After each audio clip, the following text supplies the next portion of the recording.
Welcome back, everyone, and thank you for joining me for the second session of our Archival Description Workshop series, Creating Access Through Archival Description. Today we are going to talk about DACS identity elements, and there's enough of them that this is kind of a part 1 of 2 situation. If you have not already watched the first video that introduced what DACS is and archival description in general, I suggest you go back as these videos do kind of build on each other, and the skills kind of adapt over time. So, as a quick reminder of what we talked about last time, just a quick recap. We talked about describing archives of content standard, and they are going to serve as those guidelines that tell us what kind of categories of information we want to capture and how to capture them when we were writing archival description. We also talked about levels of description briefly, just to know the difference between a single level, so describing one chunk of information, one level of detail of information at a time, versus multi-level. Because DACS defines what we need to capture for information a little bit differently depending on which one we're doing. So that multi-levels when we're writing down multiple levels of detail at one time, multiple groups of information. And single level is where we're talking about one kind of chunk of information at a time. And we also know from last time that DACS is composed of elements, so those are acting as our Lego or our building blocks of how to write description. So those are those categories the predefined categories of information that we want to capture about our collections. And based on those levels of description, we know that depending on which element we're looking at, and again, because we're talking about single level, the level of description, we know that there are certain kinds of requirements of which elements we, at the very minimal, want to include, and which ones are kind of like nice bonus information if we have the time and resources to work with them. So for the purposes of this class, again, we're going to be focusing on single level, so describing one chunk of information at a time, whether that's a whole collection or a single item. And we're also going to really focus on those required elements and a couple of the optimum ones because they add a lot of value to researchers. So today we're talking about Chapter 2, which is about identity elements. So if you recall from last time, there's kind of a list of things that were about the institution, information that's about the institution, and we're also capturing information that's about the collection materials themselves. And when this is a list I kind of just pulled together from DACS, and we'll go through each element individually, again, half today, kind of half next time, of which things are required for the type of description that we're doing. So you can see how I've divided those up. So for the purposes of today, we're going to focus on the elements, so those categories that are bolded and in blue, to start actually understanding what they are, digging into how we populate them, and we'll also look at some examples. So the examples that we're going to look at, we'll look at them for each element to just kind of see what it looks like applied and kind of have something more tangible to talk about and look at. So the examples are going to kind of be in 2 parts, and this is going to follow us through the rest of the series. One is going to be a described collection, so something that already has all the description work done, and we're going to look back at that Diana Denny collection that we briefly looked at in the first video, and her work as a caricature and illustrator. And secondly, I don't want to give too much away, but we're going to look at kind of a collection that hasn't been described yet. So it's a bit messier, and we're going to have to figure out a lot of things, much like if you had a collection you hadn't done any description to yet. So there's a couple clues on the screen from the icons that I've put there if you know anything about television production history in the 1950s and 60s, but these materials are kind of related to Hollywood in some way. So we'll get into that as we go. So the first element we're going to talk about today, and I'm doing these a little bit out of order just because they make more sense to me in my brain. Based on their numbering, they're out of order. But the first element is name and location of the repository. So again, this is about kind of the institution. So I have summarized, and you're going to see I've kind of summarized things down to the bare bones on these slides, but I do want to remind you of how to use DACS, how to navigate DACS. So for the first few, let's actually go to DACS and see again how those elements are laid out and what information we can find. So if we're on the home page, I can scroll down and we know we're in chapter 2. And we are talking about the name and location of the repository. So here it is in the table of contents. So again, all of these are hyperlinked, so you can just click on that. And it brings us to that element entry or the record for it. So let's remind ourselves again what we're looking at. So we have the chapter and the element number. We have the title of this element. And we do have that this is a required element. So it tells us that status of like, should we include it? If we do nothing else, the required ones are the ones we want. Then we get into this purpose and scope. So that's going to tell us what this element is. It's going to kind of give us a definition of like, what is this element for? So we want to figure that out. So let's read it. So it says this element identifies the name and location of the repository that holds the materials being described. Okay. So what else can we learn from looking at this? Sources of information. Again, that's going to tell you where you're likely to find the information to populate this field. So it says take the information from institutional policies and procedures. Because again, we're looking for what is the institution officially called, what is its name, and the location of it. So what is its proper address, or city at least. So then we get into the general rules, and to me this is one of the most helpful sections of this guide, and it tells us exactly what kind of information we want to be capturing. So for example, here in the first part it says explicitly state the name of the repository including any parent bodies. What on earth are parent bodies? What do they mean?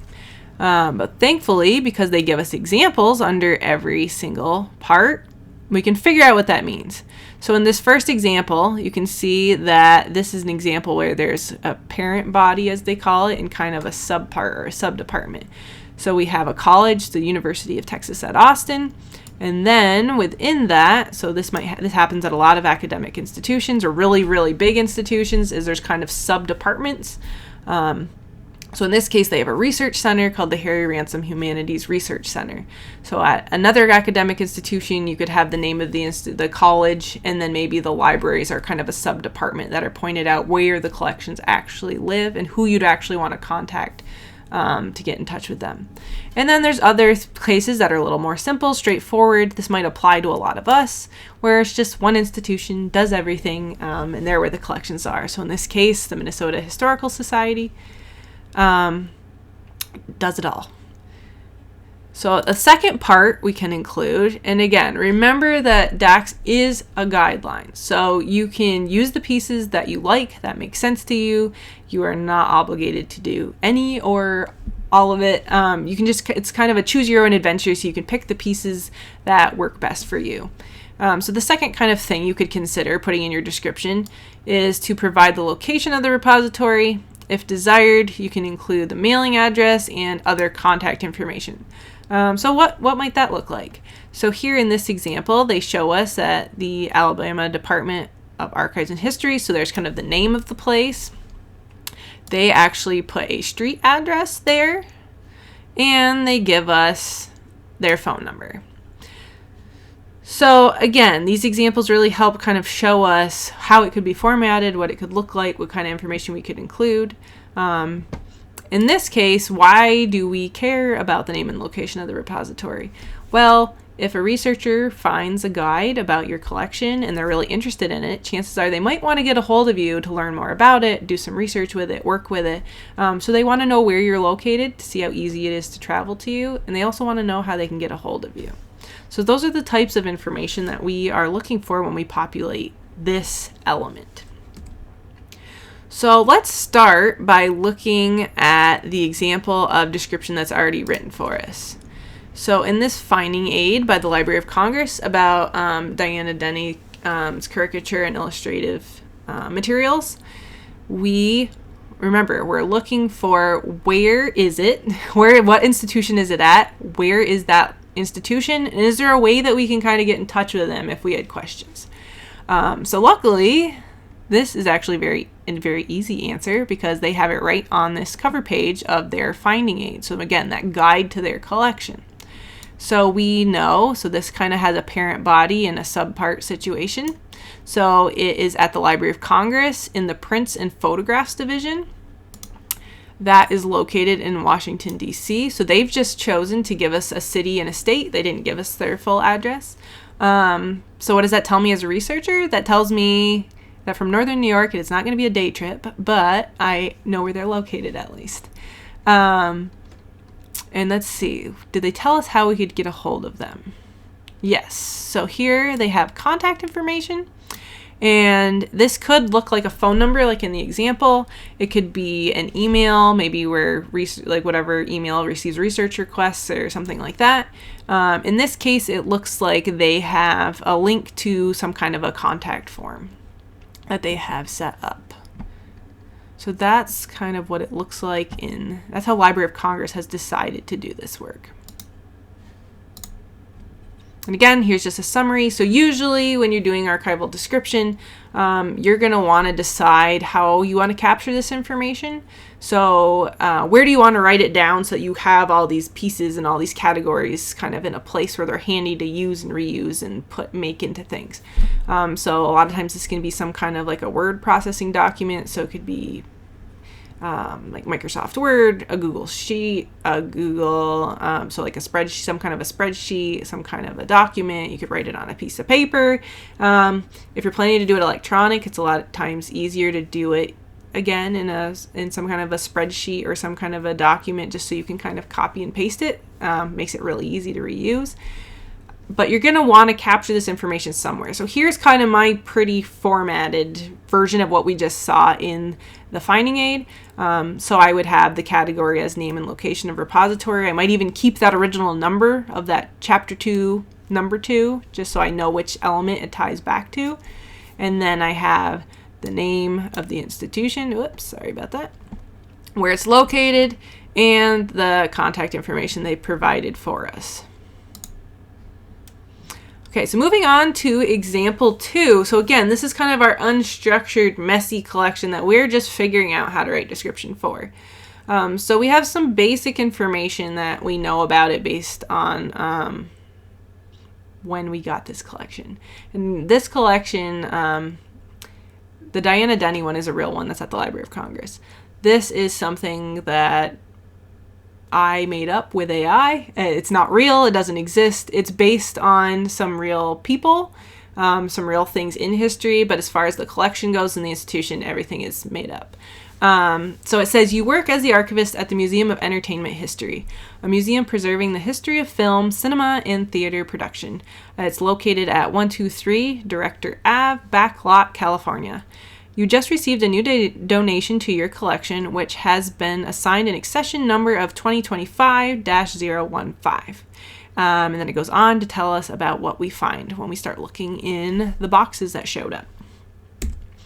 But again, we're just worrying about the name and the location of the repository right now. And luckily, we can find that right in this description. So we know we are working at, and the collection is now residing at, the Museum of Entertainment History, and we know where its physical address is. So if we want to capture this information, write it down so we can reuse it for finding aids, catalog records, whatever we want to do with it. We can officially write down our name of our repository, our location at 123 Director Ave, Backlot, California. And as we saw in the last example, if you don't want to include the whole address, we could just do the city and state. I'm going to do the whole thing, so if they want to show up to my reading room, they can. And then finally, since this is a made-up example, I'm just going to make up a contact email, even though we didn't have it. So I'm going to say that I get research requests at archives@entertainmenthistory.org. Okay, so that was the first element. So really about the institution where the collection lives. So now we're moving on to a new element, which is kind of about the institution and kind of about the collections. And you'll see what I mean by that in just a second. So this is called a reference code. And again, just to practice using DACS and looking at it, let's go and look at it there instead of on my slide. So again, I'm going to come down in this table of contents in the side scroll menu. I'm going to find the element we want. So 2.1 reference code. And we're going to click on that.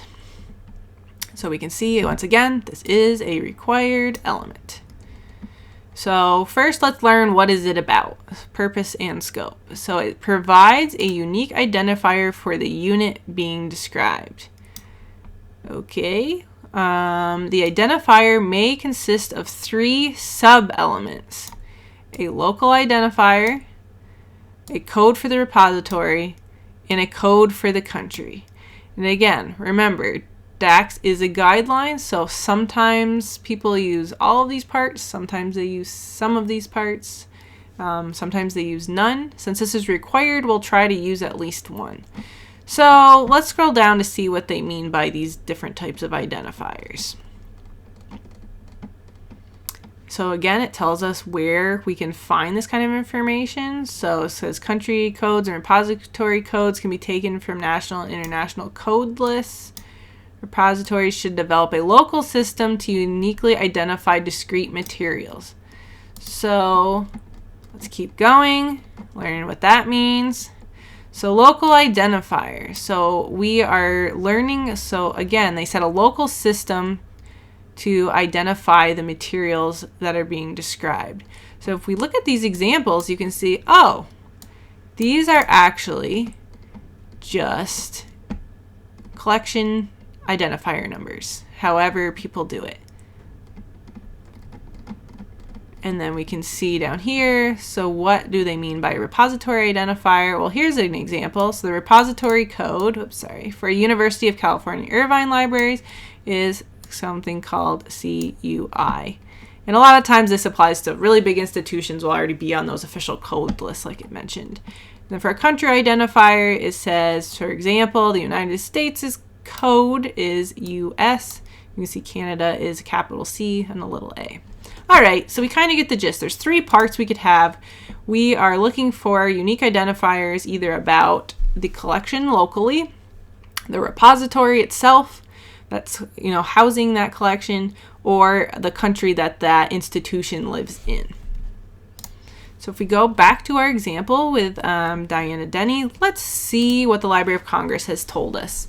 So we're looking for a unique identifier either for the collection, the repository, or the country. So first page, I see there is a catalog record with a link that has a unique end of its number. And that is the only kind of identifier I see on that page. So let's go to the collection summary. Let's see what we see here. Okay, they have something called call number that just says guide records. So that doesn't seem anything too unique. But there's that catalog record. So their Library of Congress, their LC number again. So we definitely have that local number that identifies the collection itself. So let's just scroll in to see if we see anything about the repository or the country.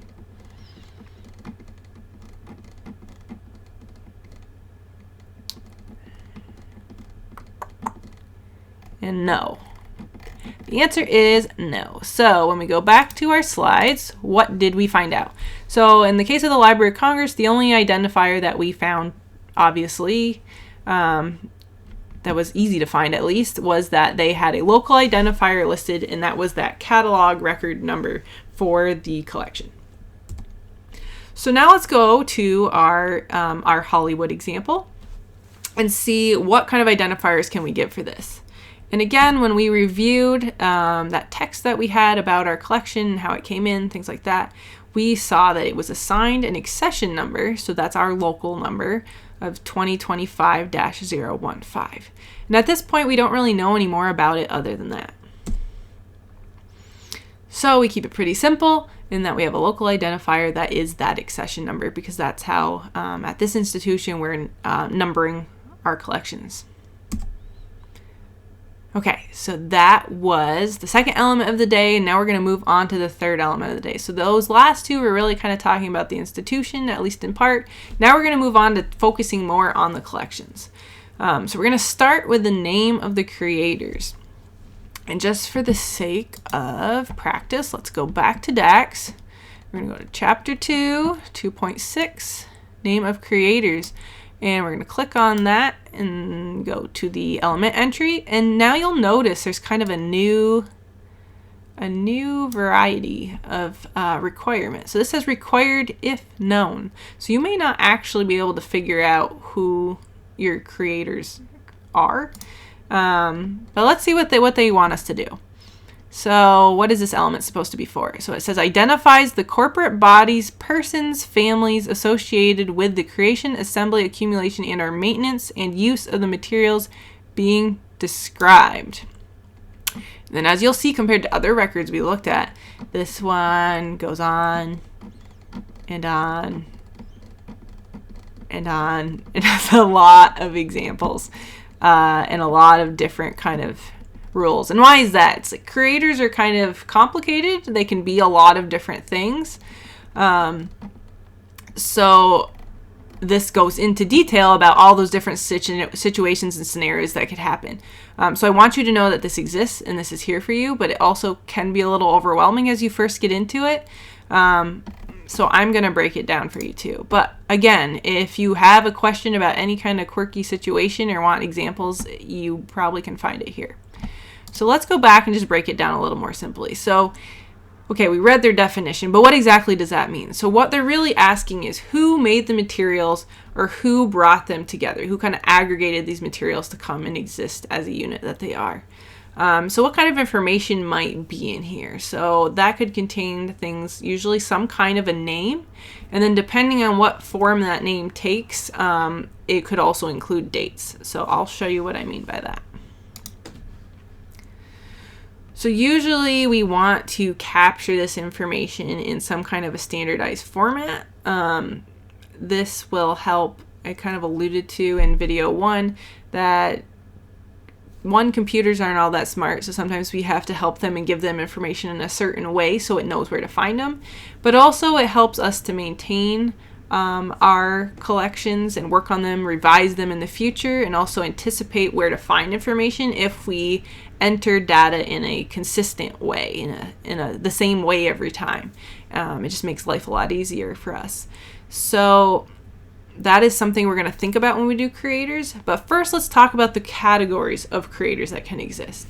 So just to simplify things, I've broken it down into kind of the 3 major ones that exist. So we have one that is persons. So think of like an individual person.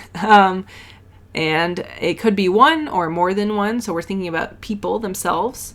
We could have a group of people that form a family. So you could end up with one or more families kind of making records or having records come together that they collected.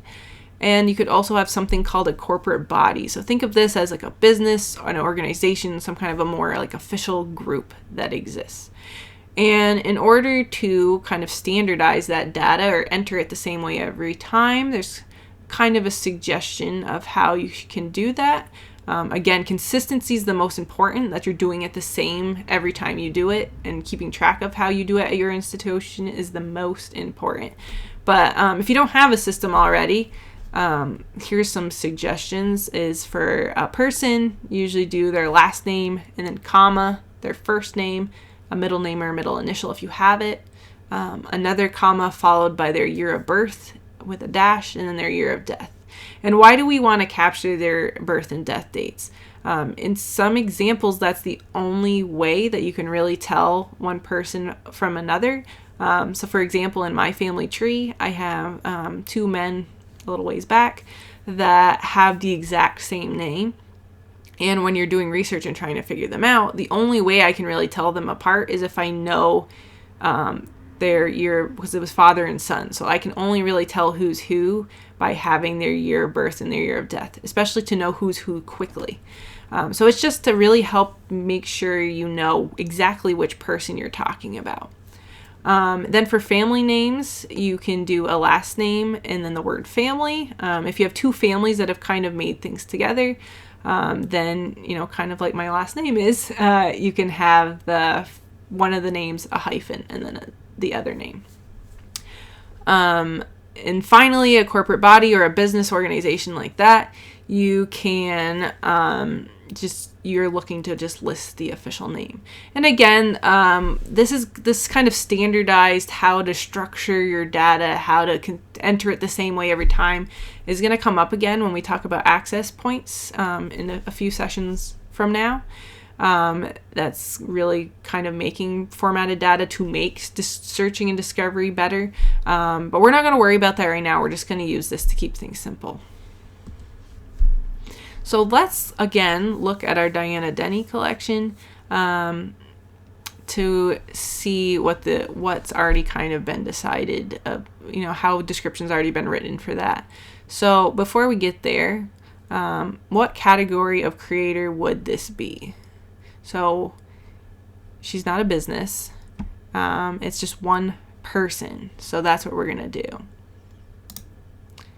And if we want to format that the way, just a standard way that was suggested, and you can kind of see this when you look at the DACS examples. We know her basic information here. We know her name's Diana Denny. We know she was born in 1923. And we know that she passed away in January 28th of 2015.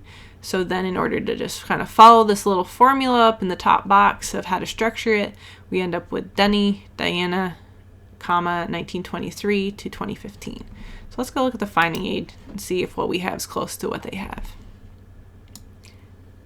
And it is. They happen to also include that she was an artist after that.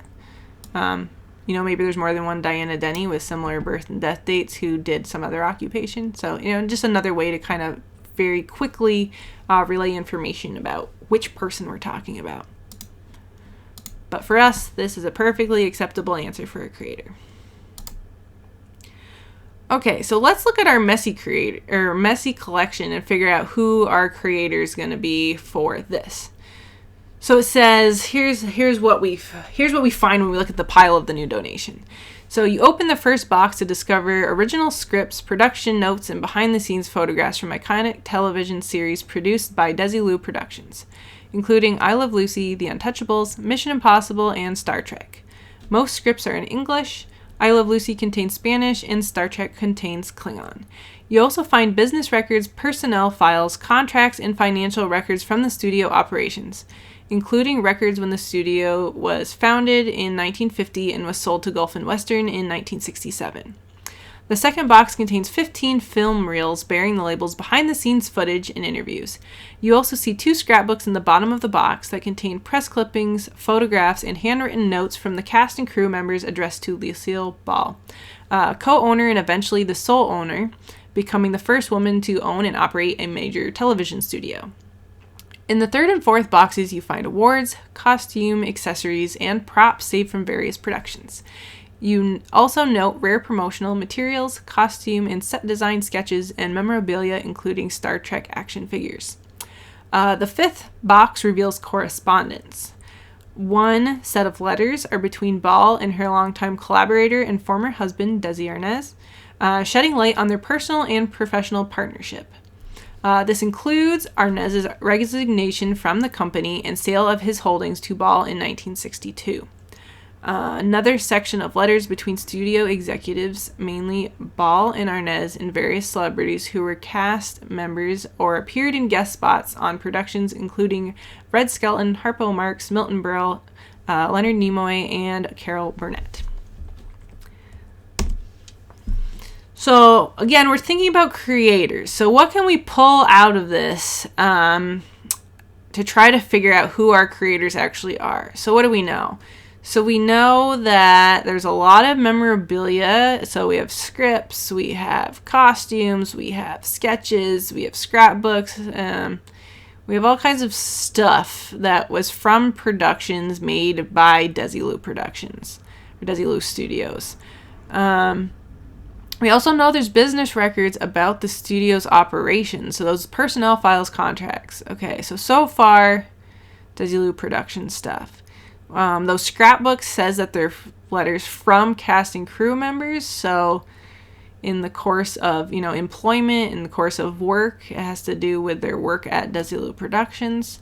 And it's addressed to one of the co-owners, Lucille Ball. So still sounds like it has to do with the business. And then we get the fifth box gets a little bit confusing because it's talking about correspondence. It says between Ball and her former husband, Desi Arnaz. And it says shedding light on their personal and professional partnership. So the personal part becomes a little bit confusing because it doesn't sound as much like the business anymore, like everything else has been. But then it immediately, our description shifts into talking about how part of that correspondence is about his resignation from the company. So we're back to kind of talking about the company. And then also various celebrities, but in their role as doing shows for Desilu. So what category of creator would this be? So person, family, or corporate body? I am leaning, for the cases of this example, to call it a corporate body because all the material was kind of aggregated, brought together, created throughout the functions of this company, Desilu Productions. So you could potentially add other creators. I mean, we have both the founders in there, Lucille Ball and Desi Arnaz, and that there was correspondence specifically between them and also with other celebrities. But just to keep things really simple, I'm going to say the majority of the materials have to do with the operations of this company. So we're going to call this company, on behalf of this company, so we're going to call them the creators. Okay, and our last element of the day is the title. So what is the title? So let's quickly just go to DACS just to practice navigating again. So we're going down to the table of contents, 2.3.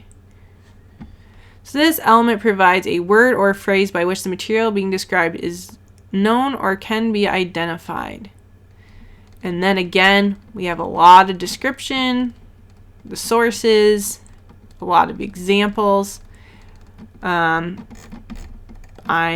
that's here if you want it, if you need it. It can be a lot depending on what you're looking for. So I distilled it down to this. So what information are we looking for? So this actually, I like to think about, so I'm going to skip ahead a little bit. I like to think about this as a neat, tidy little formula. So a title is kind of composed of two parts. We have something called a name segment, and that's usually of the creator, or kind of that aggregator, the collector, how those records kind of came to be in one big group. And then we also have the nature of the material being described. So that's kind of the new piece that we're looking at. The name segment is going to be pretty similar usually to your creator. Again, we want to kind of know what that's about. But the nature of the material being described. So what does that mean?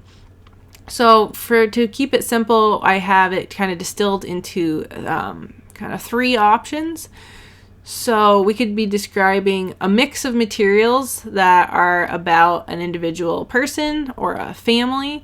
And in that case, the nature of the materials, when it's mixed like that, we're going to call papers.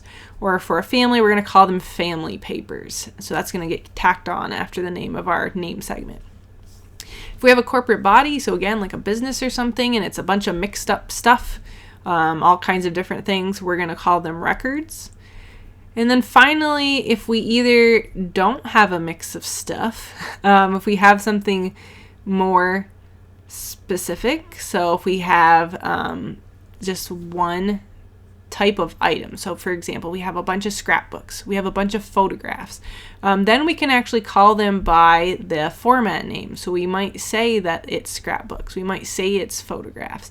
Because again, we're really trying, the title is what we're going to kind of see very early on, and it's going to be the kind of first impression of what is this collection, who and what is this about, what kind of stuff is this. So that format name may be followed. This is kind of like our catch-all category. You might also use the word collection to just kind of gather it's a grouping of things.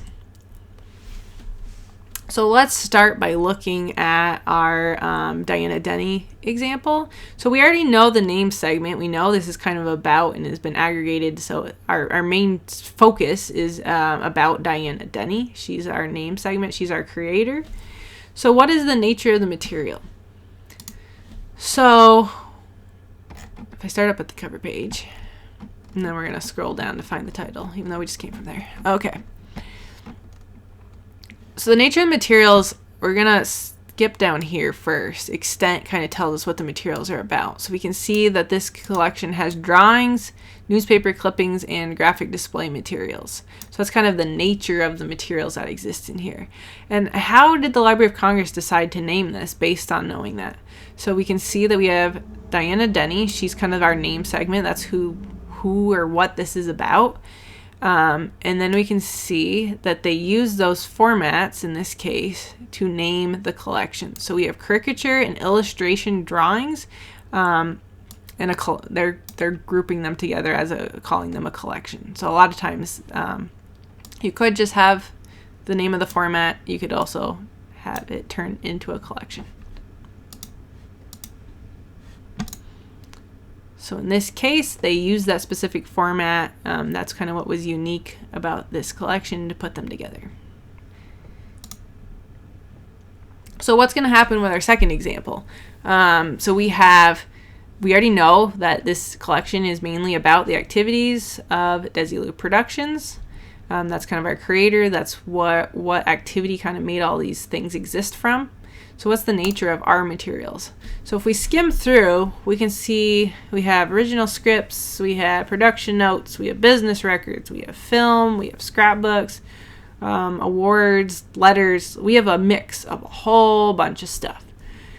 So we don't have just one type of format, and we know we're talking about a business. So since we don't have just one type of format, kind of back to that early formula, corporate bodies, a mixed bunch of records for a corporate body is going to be called records.